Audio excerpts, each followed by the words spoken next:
A lot of patients are coming to me now with the actual appliance they bought on the internet. And, I think it's a good thing. Years ago it was out and then it was banned and now it's out there again.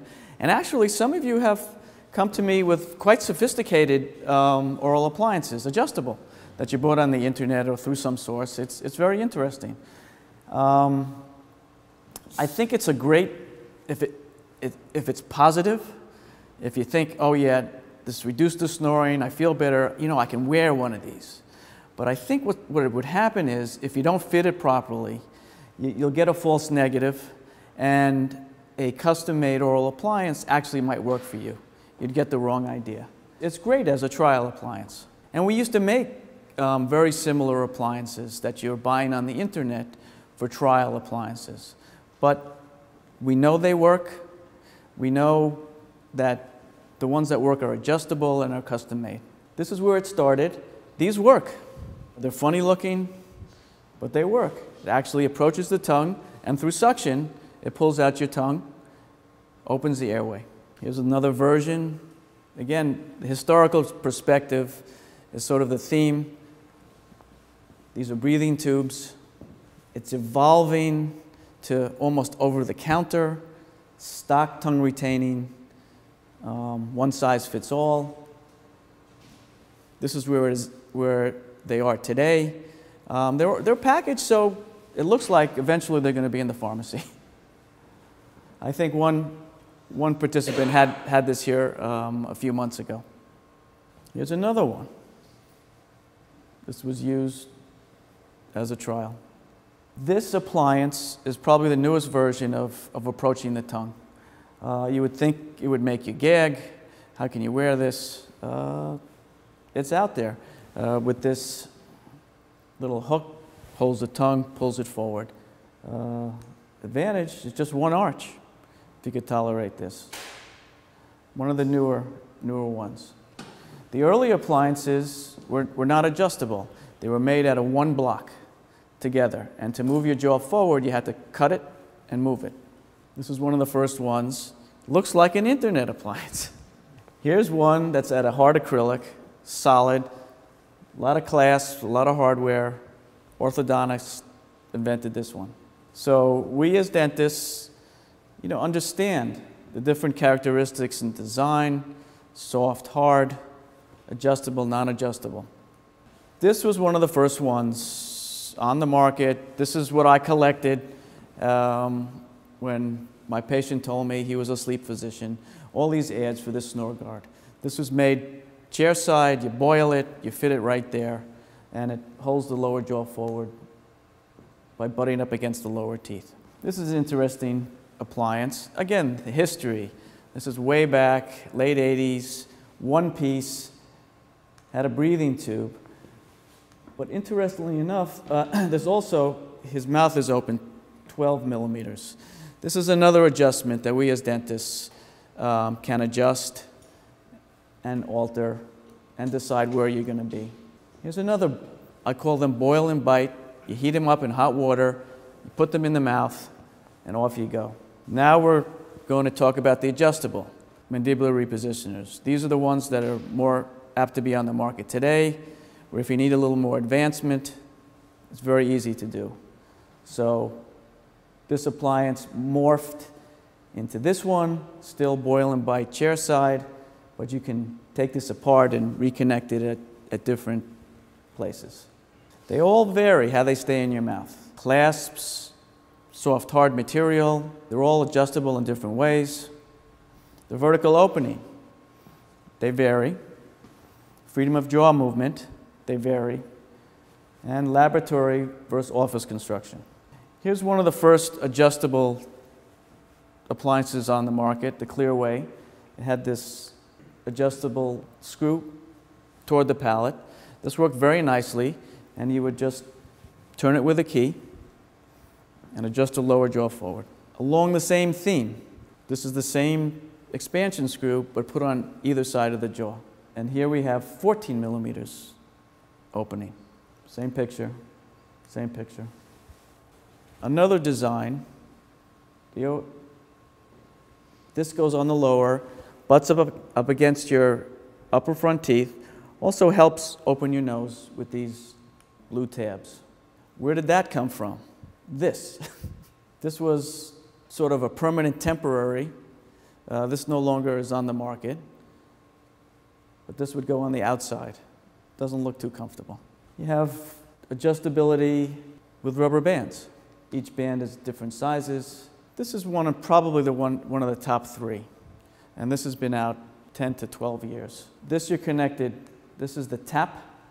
This is you're connected in front, and you have this adjustment screw.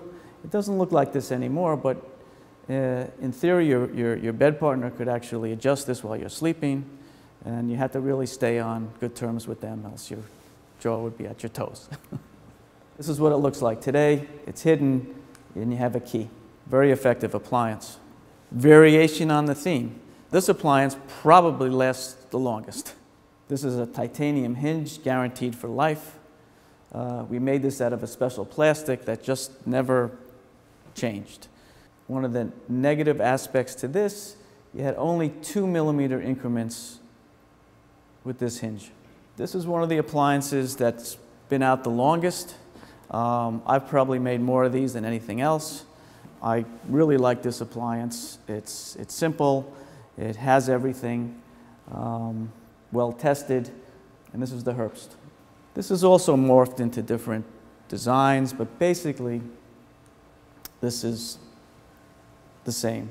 This one is like a beefed up Herbst. If you grind your teeth, if you're really rough on it, put a metal frame inside, and they guarantee that, this appliance, for heavy grinders or bruxers.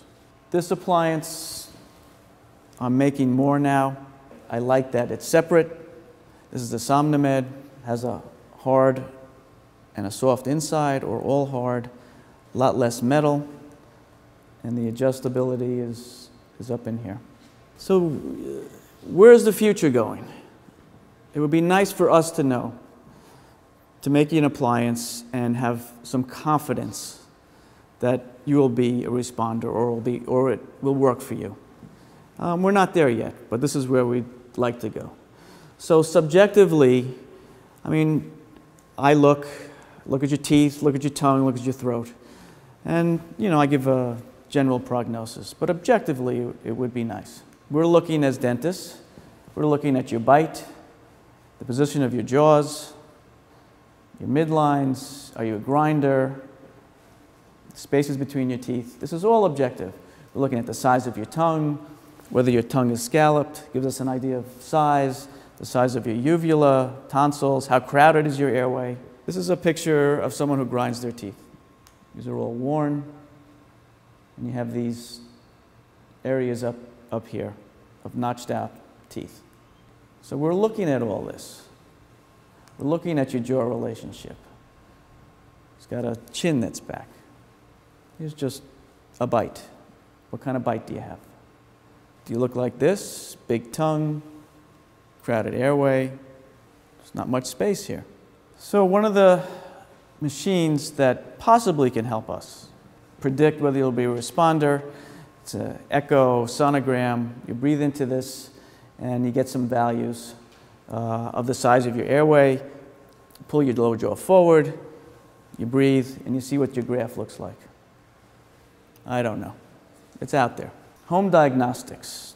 I use them to see how my appliance is doing to itself. No patient is going to get this to see if they have sleep apnea. I'm going to use this to see how well the oral appliance is working before I send you back for a sleep study.